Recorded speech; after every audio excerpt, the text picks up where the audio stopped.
നമസ്കാരം, ഞാൻ ബൈജു നായർ. നമ്മുടെ ചാനലിലേക്ക് സ്വാഗതം. നമ്മൾ ക്യൂബയിലെ ലാസ്റ്റ് ഡേ ആണ്. ക്യൂബയിലെ നല്ല നമ്മുടെ ഈ നീണ്ട യാത്രയിലെ അവസാന ദിവസമാണ്.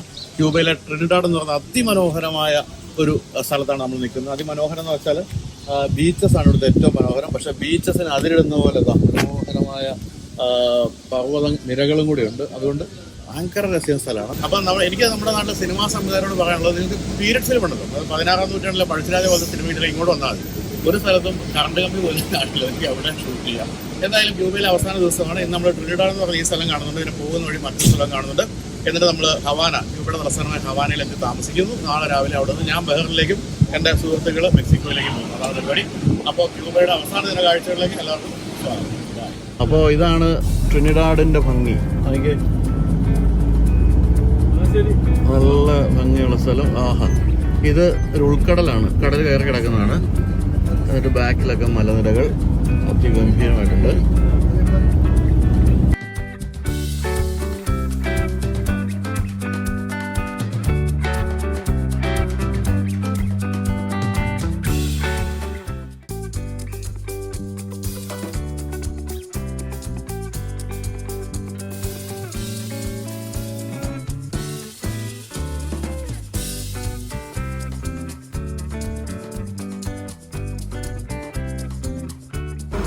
അപ്പോൾ ട്രിനിഡാഡിൻ്റെ വീഥികളിലൂടെ നമ്മൾ നടപ്പ് തുടങ്ങിയിരിക്കുകയാണ്. നമ്മുടെ വണ്ടി അവിടെ കിടക്കുന്നു. ഈ ഓൾഡ് സ്ട്രീറ്റിൽ കൂടെ നടക്കാമെന്ന് പറഞ്ഞിട്ട് നമ്മുടെ ഗൈഡ് ആ മുന്നിൽ പോകുന്നു. മാരിയോ നമ്മളെ നടത്തിക്കൊണ്ടിരിക്കുന്നു.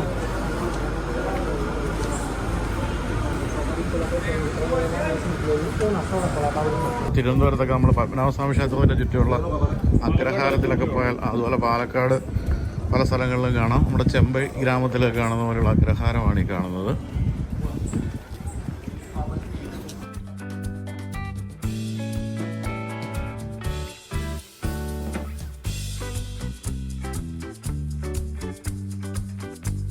ക്രാഫ്റ്റ് മാർക്കറ്റ്, ഇവിടുത്തെ ക്രാഫ്റ്റ് മാർക്കറ്റാണ്. ഇവിടെ എന്തെങ്കിലുമൊക്കെ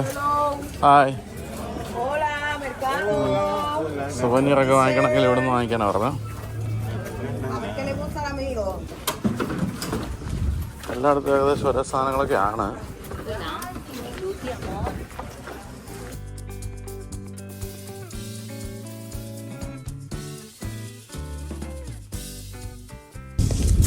ഇത് നല്ല രസമുണ്ട്. ആശ്രയാണ്, ചുരുട്ട് വലിച്ചുകൊണ്ടിരിക്കുന്ന ആളുടെ ആശ്രയ.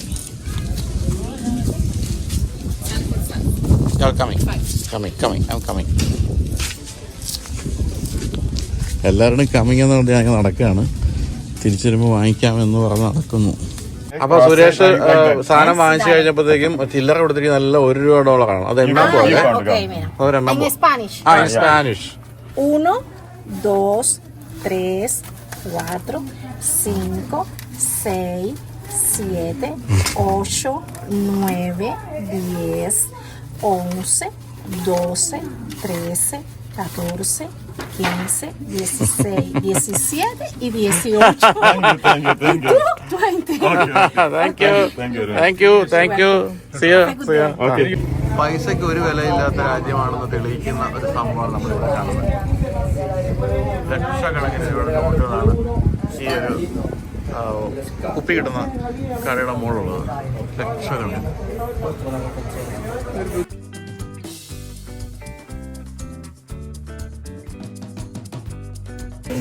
അകത്ത് കയറിയല്ലോ ചുറ്റും.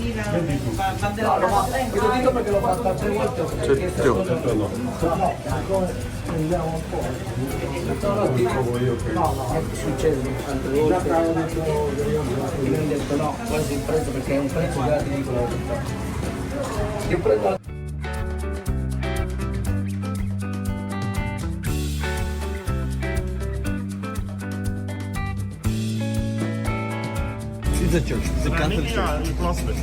It's running. It's live. It's open. അവിടെ ആ മൂലയിൽ അതിമനോഹരമായ ഒരു ബിൽഡിങ്, യെല്ലോ നിറത്തിൽ. അതൊക്കെ ഇപ്പോൾ ഒരു ക്യൂരിയസ് ഷോപ്പ് അങ്ങനെ ഒരു സംഭവമാണ്.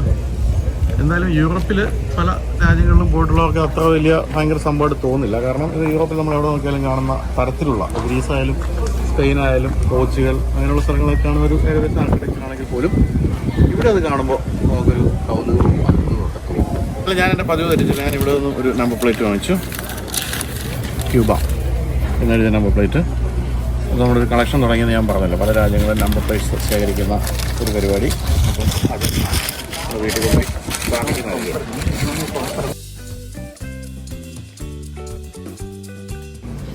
ഇവിടുത്തെ ഏറ്റവും വലിയ കൗതുകമുള്ള കാര്യം 1400-കളിൽ സ്പെയിൻകാർ വരുന്നതിന് മുമ്പ് വരെ ഇവിടെ ഏതായിരുന്നു ലാംഗ്വേജ് എന്ന് ഞാൻ ചോദിച്ചപ്പോൾ നമ്മുടെ ഗൈഡ് മാരിയോ പറയുന്നത് അത് ഏത് ഭാഷയായിരുന്നതിൻ്റെ ട്രേസ് ചെയ്യാൻ പറ്റുന്നില്ല. കാരണം ഇൻഡിജിനസ് പീപ്പിളിനെ മുഴുവൻ ഈ സ്പെയിൻകാരുടെ ഒന്നും കൊന്നു. അതുകൊണ്ട് ഏതാണ് എന്താണെന്നും ഒരു പിടിയും കിട്ടുന്നില്ല അന്നത്തെ ഒരു ലാംഗ്വേജ്. ഇപ്പോൾ നമ്മൾ കയറിയിരിക്കുന്നത് ഒരു മ്യൂസിയത്തിലാണ്. റൊമാൻറ്റിക് മ്യൂസിയം എന്നാണ് ഇതിൻ്റെ പേര്. എന്താണ് സംഭവം എന്നുള്ളത് കണ്ടാൽ മാത്രമേ പറയാൻ പറ്റൂ. അത് നല്ലൊരു ബിൽഡിങ്ങാണ്. നടുമുറ്റം പോലുള്ള സാധനം ഇവിടെയും പണക്കാരുടെയൊക്കെ വീട്ടിലുണ്ടായിരുന്നു. അവിടെയാണ് നമ്മളിപ്പോൾ നിൽക്കുന്നത്. ഇതിവിടുത്തെ ഏറ്റവും വലിയൊരു പണക്കാരൻ്റെ വീടായിരുന്നു. കാരണം 2 നില വീടുകൾ അത്ര സാധാരണമായിരുന്നില്ല. ഇവിടുത്തെ സ്ഥിതി പറഞ്ഞാൽ 1400-കളിൽ 4000 പേര് ഈ ഒരു ട്രിനിഡാഡിൽ താമസിച്ചിരുന്നപ്പോൾ 8000 അടിമകളുണ്ടായിരുന്നു എന്നാണ്. ആഫ്രിക്കയിൽ നിന്ന് പിടിച്ചുകൊണ്ട് വരുന്ന അടിമകളെ ഒരു വീട്ടുജോലിക്കും മറ്റും ഉപയോഗിച്ചിരുന്നു. അങ്ങനെ 4000 പേർക്ക് 8000 അടിമകൾ എന്നുള്ളതായിരുന്നു അന്നത്തെ പണക്കാരുടെയൊക്കെ ഒരു അവസ്ഥ. എന്നാലും നമ്മളിനിയിപ്പോൾ മുകളിലേക്ക് കയറുകയാണ്. ഇതിൻ്റെ മുകളിലാണ് ഉടമസ്ഥൻ ഭാര്യയോടൊക്കെ ഒപ്പം താമസിച്ചിരുന്നത്. താഴെ ജോലിക്കാരും അടിമകളും ഒക്കെ ആയിരുന്നു. ഇവിടെ അടിമകൾക്ക് വന്നുകൊണ്ട് എങ്ങും പോകാൻ പറ്റില്ല. കാരണം ഇതൊരു ഐലൻഡാണല്ലോ. ചാടിപ്പോയാലും എങ്ങും പോകാൻ പറ്റാത്ത അവസ്ഥയായിരുന്നു. നല്ല ഭംഗിയുള്ള ഷാൻഡിയോ, ഭംഗിയുള്ള ഡൈനിങ് ടേബിൾ സെറ്റ് ചെയ്ത് വെച്ചിരിക്കുന്നു. ഇതാണ് റൊമാൻറ്റിക് മ്യൂസിയത്തിലെ കാഴ്ചകളാണ്.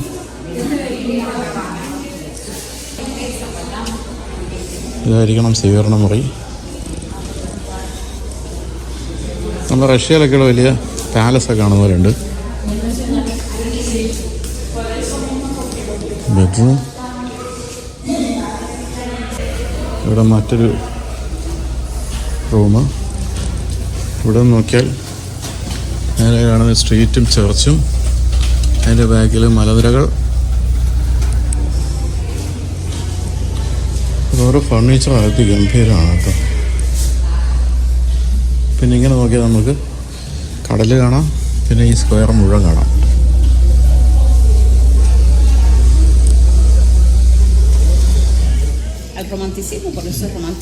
Alright, it is called Romantic Museum because at the time when it was founded in 1974, there was a boom of romanticism in Cuba.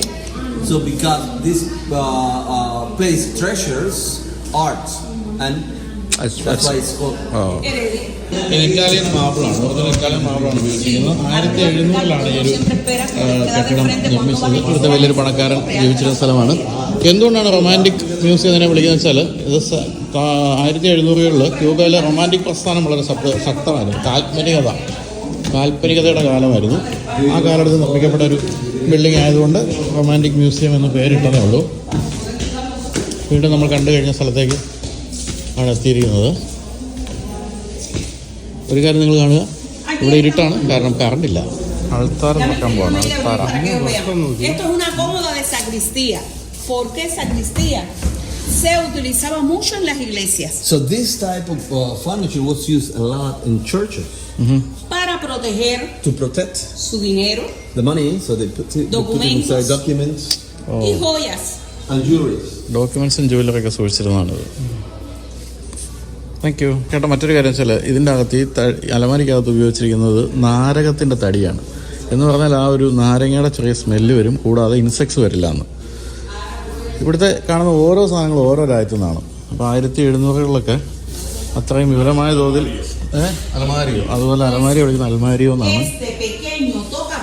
de Austria. Piece from Austria. De Viena. From Austria, Viena. Oh. Muestra las 105 imágenes de la mitología griega. So it shows, this is very, very amazing. It shows 105 images of Greek mythology. Entre las musas, ahí tenemos a Terpsícore, que es la among the muses that it shows que ambienta a Plaza Mayor. So you have in Plaza Mayor Terpsícore, la musa de la danza. which is the muse of dance. El primer nombre que tuvo esa plaza fue Serrano, que era എനിക്ക് തോന്നുന്ന ഒരു 150 രാജ്യങ്ങളിലെങ്കിലും സാധനങ്ങൾ ഇവിടെ ഉണ്ട്. പല രാജ്യത്തുനിന്ന് ഇവർ സംഘടിപ്പിച്ചത്. So in this hall, el cerro y la caoba se usan diferentes. El cerro para las puertas തയ്ച്ചെന്ന് എന്നെ കണ്ട് ഞെട്ടി.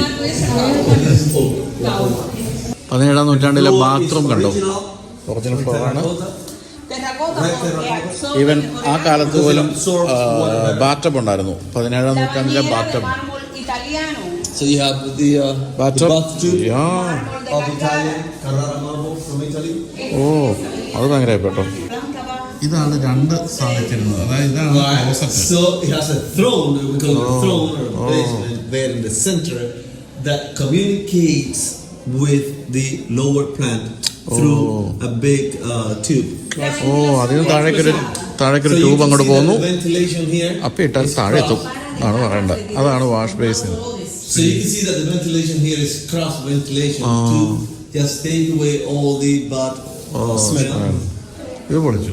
താഴേക്ക് ഏതായാലും വലിയ പൈപ്പ് പോകുന്നുണ്ട് അതിന്റെ താഴെ നിന്ന്. And then we're going to go to the kitchen sink. so the tiles that you see in the kitchen, they were brought from Se Valencia, cocinaba Spain. con carbón They used vegetal. to cook with charcoal.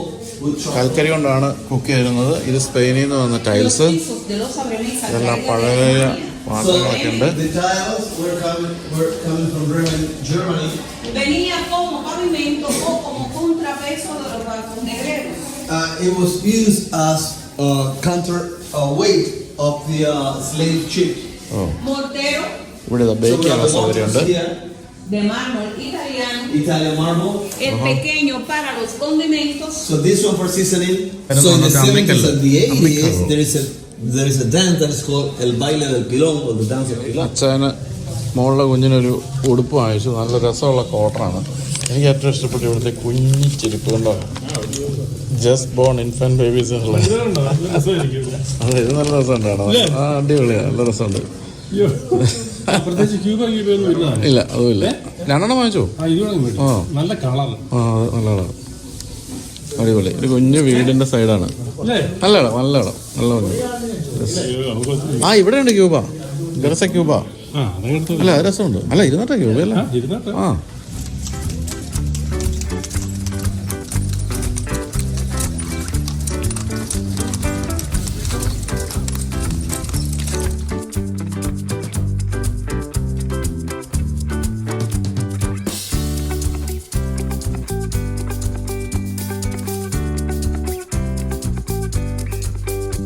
ഇവരുടെ ഉച്ചാരണം എന്ന് പറയുന്നത് ഷഫ്വാനാമ്പോ എന്നാണ്. Y എന്നുള്ളൊരു ഷായാണ് ഉപയോഗിക്കുന്നത്. ഷഫ്വാനാമ്പോ. വീടുകൾ ഒരേപോലെ ഇരിക്കുന്ന കെട്ടിടങ്ങൾ, കുതിരകൾ.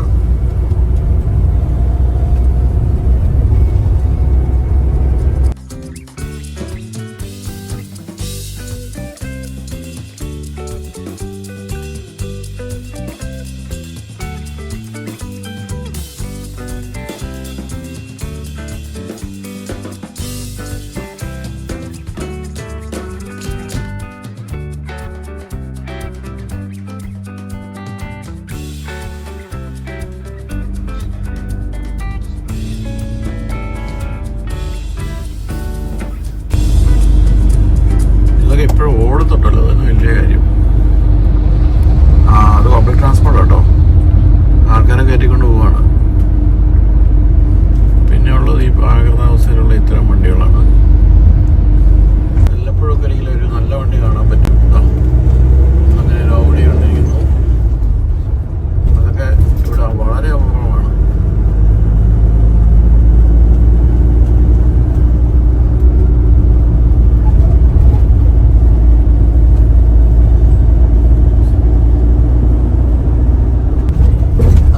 നമ്മുടെ ലഞ്ചിന്റെ ഡെസ്റ്റിനേഷനാണ് എത്തിയിരിക്കുന്നത്. ഈ സ്ഥലത്തിന്റെ പേര് എനിക്ക് എത്ര പറഞ്ഞിട്ട് ഇവിടെ മനസ്സിലാവുന്നില്ല. 100 ഫയേഴ്സ്, 100 തീകൾ എന്നാണ് അതിൻ്റെ ഒരു ട്രാൻസ്ലേഷനായിട്ട് നമ്മുടെ ഗൈഡ് പറയുന്നത്.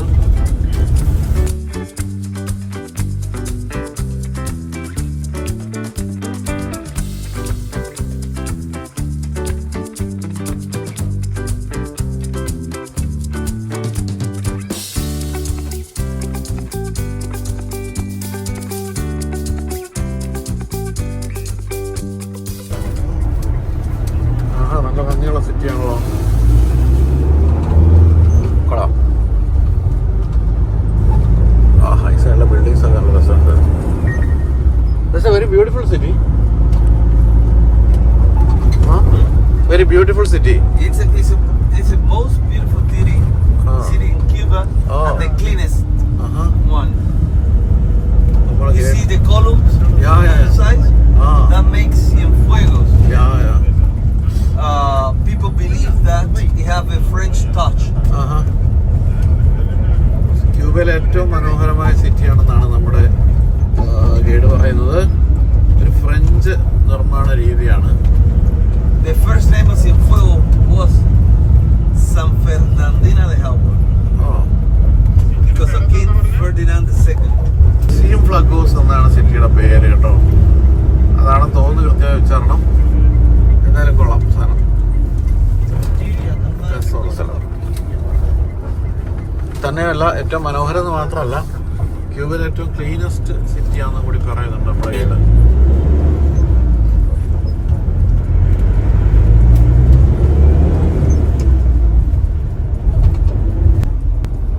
Is that for the food or bank? That is big. Bank. അങ്ങനെ നമ്മൾ ഇവിടുത്തെ സ്ക്വയറിൽ നിന്ന് ഇറങ്ങി. ഈ സ്ക്വയർ കാണുമ്പോൾ എനിക്ക് ജർമ്മനിയാണ് ഓർമ്മ വരുന്നത്. ബെർലിനിലൊക്കെ കാണുന്ന ബിൽഡിങ്സ് പോലെ ഉണ്ട്. വളരെ വിശാലമായ സ്ക്വയറാണ്. അടിപൊളിയാണ് കേട്ടോ, നല്ല രസമുണ്ട്. അപ്പോൾ ഇതാണ് cleanest and the most beautiful city in Cuba. National hero Jose Marti, അദ്ദേഹത്തിൻ്റെ പ്രതിമയാണിത്. ഇവിടെ ഇങ്ങനെ ഒരു സ്ഥലം ഇവിടുത്തെ സ്ക്വയറിലൊക്കെ ഉണ്ട്. നിങ്ങൾക്കിത് കാണുമ്പോൾ തിരുവനന്തപുരത്ത് മ്യൂസിയത്തിനുള്ളിലെ ഒരു സ്ഥലം ഓർമ്മ ഉണ്ടാവും. നമ്മുടെ അവിടെ ഉണ്ടാകേണ്ട സംഭവം. അപ്പോൾ ഇതിൻ്റെ ചുറ്റുമുള്ള പല ബിൽഡിങ്സും 17-ാം നൂറ്റാണ്ട് 18-ാം നൂറ്റാണ്ടൊക്കെയാണ്. ഇവിടെ നമ്മൾ US ക്യാപിറ്റോൾ ബിൽഡിങ്ങിന് ഓർമ്മിക്കുന്ന രീതിയിലുള്ള ഒരു ബിൽഡിംഗ് ഉണ്ട്. അങ്ങനെ ഒരു ബിൽഡിങ് നമ്മൾ ഹവാനയിലും കണ്ടു. ഇതാ ക്യാപിറ്റോൾ ബിൽഡിങ്ങിൻ്റെ അതേപോലെയൊക്കെ നിർമ്മിച്ച് വെച്ചിരിക്കുന്നു. അവിടെ ഒരു ഗംഭീരമായ കാത്തലിക് ചർച്ച്. ഇവിടെ ഈ ആദ്യം കാണുന്ന ആ ഒരു ബിൽഡിംഗ് എന്ന് പറയുന്നത് ഇവിടുത്തെ വലിയ അടിമ കച്ചവടക്കാരുണ്ടായിരുന്നു. അദ്ദേഹം അടിമകളെ കൊണ്ടുവന്ന് മറ്റു പല രാജ്യങ്ങളൊക്കെ വിൽക്കുന്ന ആളായിരുന്നു. അദ്ദേഹം നിർമ്മിച്ച ഒരു തിയേറ്ററാണ്. ആ കാണുന്നത് ഒരു സ്കൂളാണ്. ആ സ്കൂളിലെ ഇംഗ്ലീഷ് അധ്യാപകൻ ഇപ്പം ഞാൻ അവിടെ നിൽക്കുമ്പോൾ എൻ്റെ അടുത്ത് വന്നിട്ട് $1 തരാമോ എന്ന് ചോദിച്ചു. അപ്പോൾ ഞാൻ ചോദിച്ചു, നിങ്ങളൊരു അധ്യാപകനല്ലേ? നല്ല ഇംഗ്ലീഷായിരുന്നു, നല്ല ഇംഗ്ലീഷ്. അധ്യാപകനല്ലേ, എന്തിനാ ഇങ്ങനെ പൈസ വയ്ക്കുന്നത് ചോദിച്ചപ്പോൾ പറഞ്ഞു $25 ആണ് അതിൻ്റെ മാസ ശമ്പളം. $25 എന്ന് പറയുമ്പോൾ വീണ്ടും 2500-3000 രൂപ താഴെയാണ് ഒരു ഇംഗ്ലീഷ് ടീച്ചറിൻ്റെ ഇവിടുത്തെ സാലറി. എന്തൊരു കഷ്ടമാണെന്ന് ആലോചിച്ച് നോക്കുക. അദ്ദേഹം പറയുന്നത് 4 കുട്ടികളുണ്ട്, ആഹാരം വാങ്ങിച്ചു കൊടുക്കാൻ ഗതിയില്ല എന്നാണ്. തിരുവനന്തപുരത്ത് ഈ ഒരു മണ്ഡപത്തിനകത്ത് റേഡിയോ വയ്ക്കുമായിരുന്നു. ഇപ്പോൾ വയ്ക്കുമോ എനിക്ക് അറിഞ്ഞുകൂടാ. പണ്ടൊക്കെ അങ്ങനെ കേട്ടിട്ടുണ്ട് അവിടെ റേഡിയോ വെച്ചിരിക്കുന്നത്.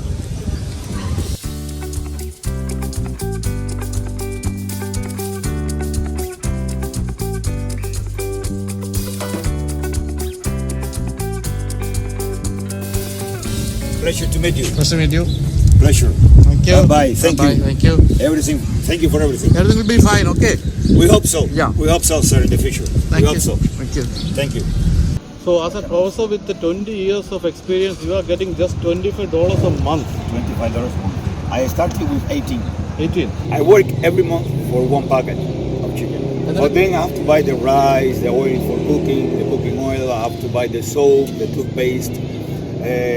The bag for my kids go to the school. How many kids do you have? How many? Kids you have? Kids, I have a boy of 5 and I get a 7. Michael and Claudia. And you have your own house or We pay during 25 years a discount straight from the salary to the government. After 25 years, the house belongs to you. 24 years, and you are getting 25. So when I get my salary, my salary comes with the discount of the house.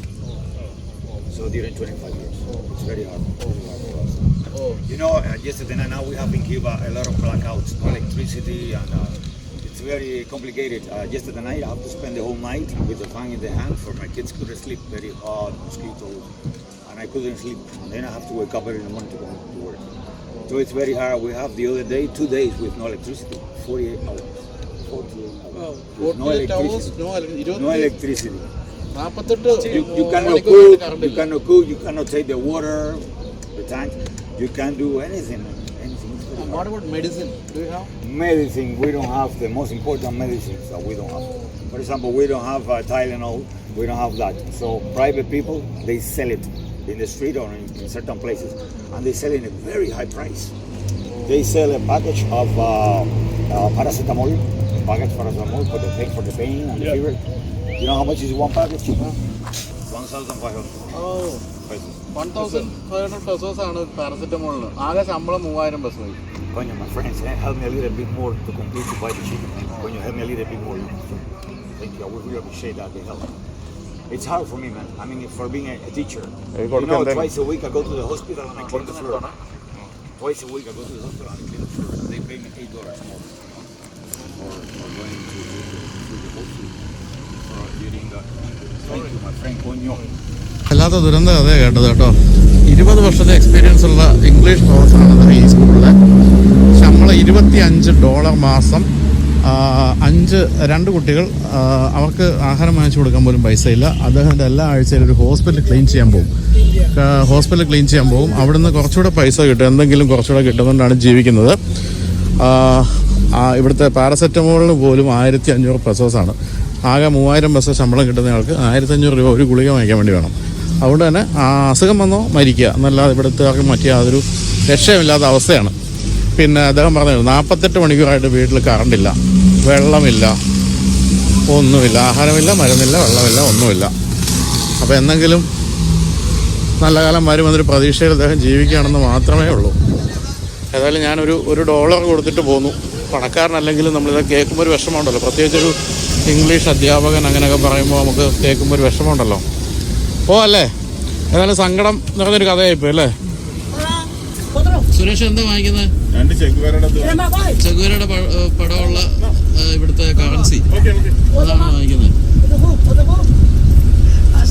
ഇവിടുത്തെ ഏറ്റവും വലിയ പ്രശ്നം എന്ന് വെച്ചാല് ഒരു സ്ഥലത്ത് നിൽക്കാൻ പറ്റില്ല. പിച്ചക്കാർ വന്നുകൊണ്ടേയിരിക്കും. $1 ചോദിച്ചോണ്ട് പിച്ചക്കാരല്ലെങ്കിൽ സാധാരണക്കാർ പോലും വന്ന് പൈസ ചോദിച്ചുകൊണ്ട് നിൽക്കും. എല്ലാവർക്കും പൈസ വേണം, കാരണം ആർക്കും പൈസ ഇല്ല.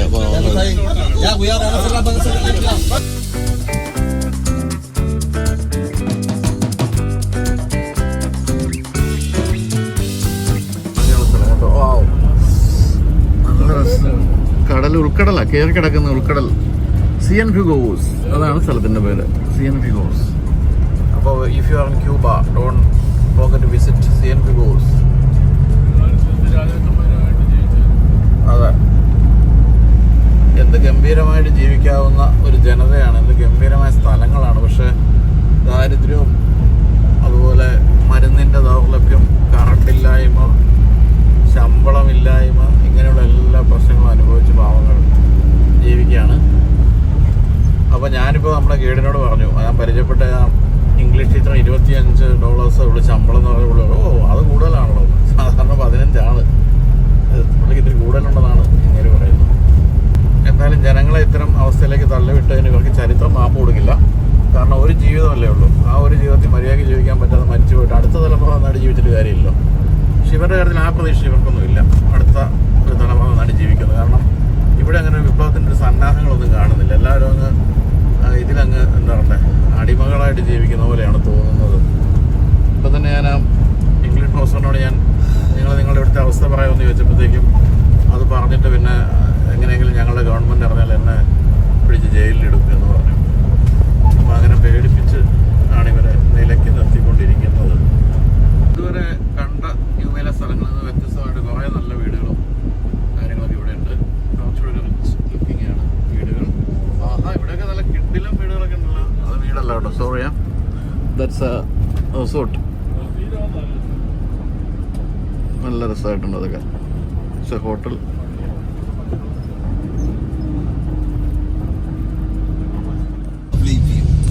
അപ്പോൾ ഇതൊരു മൊറോക്കൻ സ്റ്റൈൽ വീടാണ്. ഇവിടുത്തെ ഒരു പഴയ പഞ്ചസാര വ്യവസായി നിർമ്മിച്ചതാണ്. പക്ഷെ അദ്ദേഹം പിന്നീട് ബാങ്ക്രപ്റ്റ് ആയിട്ട് ഇത് വിൽക്കേണ്ടി വന്നു. ഹാർട്ട് അറ്റാക്ക് ഇടന്ന് മരിച്ചു. അതിനുശേഷം ഒരു കാസിനോ ആയിരുന്നു. ഇവിടുത്തെ പഴയ ബാറ്റിസ്റ്റ എന്ന് പറയുന്ന ഭരണാധികാരി വാങ്ങിച്ചൊരു മാഫിയ ഒരു സെറ്റപ്പിൽ അദ്ദേഹം ഇതൊരു കാസിനോ ആക്കി. പിന്നീട് വിപ്ലവത്തിന് ശേഷം ഇത് ഗവൺമെൻറ് തിരിച്ചു പിടിച്ചു. എന്നിട്ടിപ്പോൾ ഒരു റെസ്റ്റോറൻ്റാണ്. പക്ക മൊറോക്കൻ ആർക്കിടെക്ചറാണ് കേട്ടോ. മോളത്തെ മിനാരങ്ങളായാലും ഇതിൻ്റെ ബാക്കി രീതികളും എല്ലാം തന്നെ. നമ്മൾ ജസ്റ്റ് ഇവിടെ ഒന്ന് കാണാൻ നിർത്തിയെന്നേ ഉള്ളൂ. Let's go.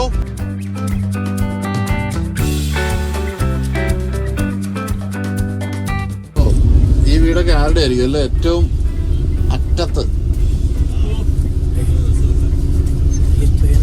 so many ships.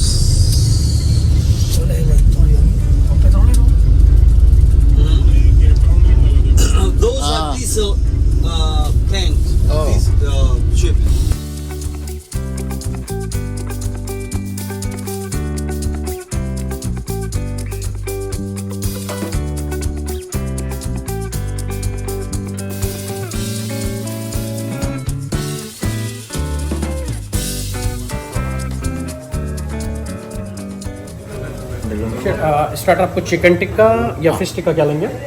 Fish tikka लेंगे। Kerala style spicy? हाँ, लिटिल स्पाइसी। അപ്പോൾ നമ്മൾ ഇന്ത്യൻ റെസ്റ്റോറൻറ്റിൽ എത്തിയിരിക്കുകയാണ്. ഇവിടെ ഇദ്ദേഹം ഇന്ത്യക്കാരനല്ല, പക്ഷേ ഇന്ത്യൻ ലുക്കുണ്ട് ഇദ്ദേഹം. ഗ്രേറ്റ്. യെസ്, സുരേഷിനെ കൊണ്ട് ചുരുട്ടും പിടിപ്പിച്ച്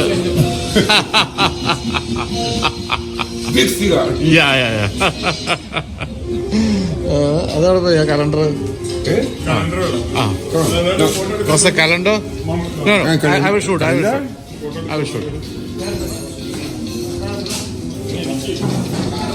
അപ്പൊ ക്യൂബയുടെ 2025 കലണ്ടർ ഒരു ഇന്ത്യക്കാരൻ വന്ന് ഷൂട്ട് ചെയ്തപ്പോൾ ഈ ഫേസാണ് നിങ്ങളിത് കാണുന്നത്. ഇദ്ദേഹമാണ് അതിന്റെ മോഡലായിട്ടിരുന്നത്. ഈ ഹോട്ടലിനുള്ളിൽ വെച്ചാണ്. ഈ ഹോട്ടലിന്റെ പേര് ബ്യൂണ വിസ്റ്റ എന്നാണ്. യെസ്, ചുരുട്ട് സുരേഷിനേക്കാളും വലുതാണ്. Yes, thank you. അപ്പൊ ഇവിടെ ആകപ്പാട് ഒരൊറ്റ ഇന്ത്യക്കാരനെ ജോലി ചെയ്യുന്നുള്ളൂ. ഇതൊരു കനേഡിയന്റെ ഹോട്ടലാണെന്നാണ് മനസ്സിലായത്. ഷെഫ് ഡൽഹിക്കാരാണ്. അദ്ദേഹം ടർക്കിയിൽ ജോലി ചെയ്യുന്ന സമയത്ത് അവിടെ വെച്ച് ഇതിൻ്റെ ഓണേഴ്സ് കണ്ട് പിടിച്ചുകൊണ്ട് വന്നതാണ്. എന്തായാലും ഇവിടെ ബ്യൂണ വിസ്റ്റ കറി ക്ലബ് എന്നാണ് ഇതിൻ്റെ പേര്. ഇവിടെ ലൈവ് മ്യൂസിക് ഒക്കെ ഉണ്ട്. ഹായ്. ഇവിടെ നമ്മുടെ ഐശ്വര്യവാരി കക്ഷികളൊക്കെ ഉണ്ട്. എന്തായാലും ഹവാനയിൽ ഇന്ത്യൻ റെസ്റ്റോറൻറ്റ് കണ്ടപ്പോൾ എന്തായാലും വളരെ സന്തോഷമുണ്ട്. എല്ലാവരും അദ്ദേഹം തൊപ്പിയും വെച്ച് ചുരുട്ടും പിടിപ്പിച്ച് നിർത്തുകയാണ്.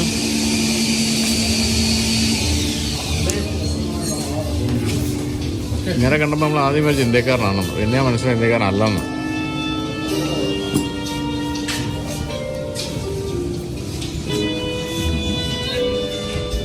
Yes, thank you. ഇതാണ് നമ്മുടെ ഇന്ത്യൻ ഹോട്ടല് ബ്യൂണ വിസ്റ്റ കറി ക്ലബ്. ഇത് കോവിഡിന് മുന്നേ വരെ ഭയങ്കര തിരക്കാരെന്ന് പറഞ്ഞിട്ടുണ്ട്. പക്ഷേ കോവിഡിന് ശേഷം ഇവിടുത്തെ മൊത്തത്തിൽ ടൂറിസമൊക്കെ നെടിഞ്ഞു. ഹായ്.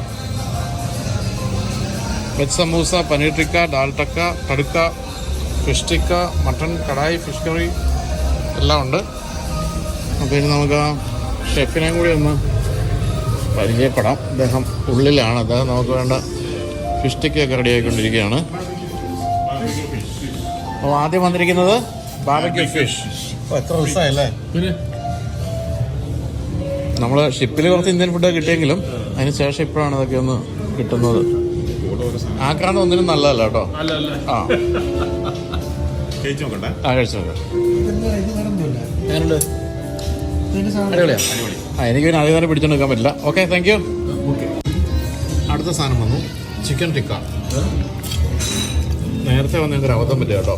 ഇത് ഫിഷ് ടിക്ക ആയിരുന്നില്ല, ഇത് ഫ്രൂട്ട്സ് ടിക്ക അല്ലേ? ഫ്രൂട്ട്സ് ടിക്ക ആദ്യമായിട്ട് നമ്മൾ കാണുന്നത്. അത് ഇപ്പോൾ കഴിച്ചു തീർന്നു കേട്ടോ. ഇത് കാണാനില്ല. ഇവിടെ സമോസ ഉണ്ട്. എൻ്റെ കൂടെ സമോസ ചട്നികളൊക്കെ വന്നിട്ടുണ്ട്. എങ്ങനെയുണ്ട് ചിക്കൻ? അടിപൊളി. അപ്പോൾ അടുത്ത സാധനം വന്നു. ഇതിപ്പം വന്നപ്പോൾ തന്നെ 2 പീസ് ആരും എടുത്തു കേട്ടോ. ഗംഭീര ടേസ്റ്റ് എന്ന് പറയുന്നുണ്ടായിരുന്നു അല്ലേ? ചിക്കനേക്കാളും ടേസ്റ്റ് ഉണ്ടായിരുന്നു തന്നെയല്ല. നമ്മൾ മലയാളികളാണെന്ന് അറിഞ്ഞപ്പോഴത്തേക്കും നമ്മുടെ ഷെഫ് കുറച്ച് എരിവ് കൂട്ടിയിട്ടുണ്ടെന്ന് ചോദിച്ചു. ഇട്ടോളം പറഞ്ഞു. അങ്ങനെ ഒരു 10-20 ദിവസത്തിന് ശേഷം നമ്മൾ എരിവ് കഴിക്കുകയാണ്. ഇപ്പം അതിൻ്റെതായൊരു സുഖമുണ്ട് ഇപ്പം എരിവ് കഴിച്ചു കഴിഞ്ഞപ്പം.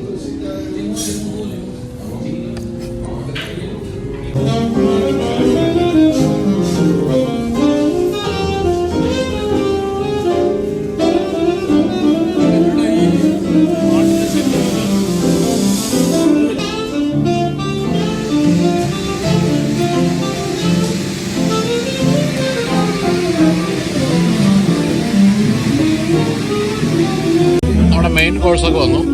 ഞാൻ പറഞ്ഞത് മട്ടണാണ്, മട്ടൺ കറി. ഇത് ചിക്കൻ കടായി, അതും മട്ടണാണ്. റൈസ് വന്നു. ഇനിയൊരു ഫിഷ് കറി കൂടെ വരാനുണ്ട്. എല്ലാം അടിപൊളി, നല്ല ടേസ്റ്റ് കേട്ടോ. അപ്പോൾ ഇതാണ് നമ്മുടെ ഷെഫ്. ഞാൻ പറഞ്ഞില്ല ഡൽഹിയിൽ നിന്നാണ്. അപ്പോൾ നമ്മളിവിടെ നിന്ന് ആഹാരം കഴിച്ച് പോവാണ്. മറ്റൊരു കാര്യം വിമൽ പറഞ്ഞപ്പോഴാണ് അറിഞ്ഞത്, നമ്മുടെ ചീഫ് മിനിസ്റ്റർ ശ്രീ പിണറായി വിജയൻ അദ്ദേഹം 2024 വന്നപ്പോൾ ഇവിടെ നിന്നാണ് ആഹാരം കഴിച്ചത്. അവർ 8 പേരുണ്ടായിരുന്നെന്നാണ് ബിമൽ പറഞ്ഞത്. അപ്പോൾ പിണറായി വിജയനും അദ്ദേഹത്തിനും വിളമ്പിയ ആളാണ് നമ്മുടെ Vimal. Thank you so much Vimal. See you later. Thank you, sir. Thank you. Just good. Thanks for coming. Food was so good. Okay, Thank you so much. Thank you. Bye. Thank you. അപ്പോൾ 5-6 ദിവസം ഉണ്ടായിരുന്നുണ്ടെങ്കിലും സത്യത്തിൽ നമ്മൾ യാത്ര ചെയ്ത സ്ഥലങ്ങൾ നോക്കുകയാണെങ്കിൽ നമ്മൾ US ൽ തുടങ്ങി. US, Panama, Belize, Costa Rica, Colombia, Mexico, അങ്ങനെ പല സ്ഥലങ്ങളും പോയെങ്കിലും അതിനുശേഷം അവസാനം വന്ന ക്യൂബയാണ് നമുക്ക് ഏറ്റവും ഇഷ്ടപ്പെട്ടത്. മറ്റൊന്നുമല്ല, അതിനേക്കാൾ നല്ല രാജ്യങ്ങളുണ്ടെങ്കിൽ പോലും വളരെ വ്യത്യസ്തമാണ് ഈ രാജ്യം. അതായത് നമ്മൾ ദാരിദ്ര്യവും അങ്ങനെ എല്ലാ കാര്യങ്ങളും ഉണ്ടെങ്കിൽ പോലും ക്യൂബ നമ്മളെ തീർച്ചയായിട്ടും ആകർഷിക്കും. അത് ഇവിടുത്തെ ഒരു ടെറൈനും ഇവിടുത്തെ ഒരു പ്രകൃതി സൗന്ദര്യവും അവരിവിടുത്തെ ആൾക്കാരുടെ രീതികളും എല്ലാം നല്ല രസമാണ്. അതുകൊണ്ട് നിങ്ങൾ എന്തായാലും ക്യൂബ വിസിറ്റ് ചെയ്യണം. ക്യൂബയിലെ പ്രശ്നങ്ങൾ ധാരാളമുണ്ട്, ജനങ്ങൾ ഹാപ്പിയൊന്നും അല്ലെങ്കിൽ പോലും നമുക്ക് നല്ല ഹാപ്പിനെസ് തോന്നും. കാരണം അതുപോലെ രസകരമായ ഒരു സ്ഥലമാണ്. അപ്പോൾ എന്തായാലും നമ്മുടെ ഈ കുറേ രാജ്യങ്ങളുള്ള യാത്ര അവസാനിക്കുകയാണ്. അപ്പോൾ വീഡിയോ എല്ലാവർക്കും ബൈ പറയും. Bye, thank you. അപ്പോൾ എന്തായാലും സുരേഷാണ് നമ്മുടെ പല വീഡിയോകളുടെയും പിന്നിലുള്ളത്. അത് എൻ്റെ ക്യാമറമാൻ, അൺഒഫീഷ്യൽ ക്യാമറമാൻ. അപ്പോൾ സുരേഷ് ബൈ പറഞ്ഞേക്കാം. Bye. Thank you.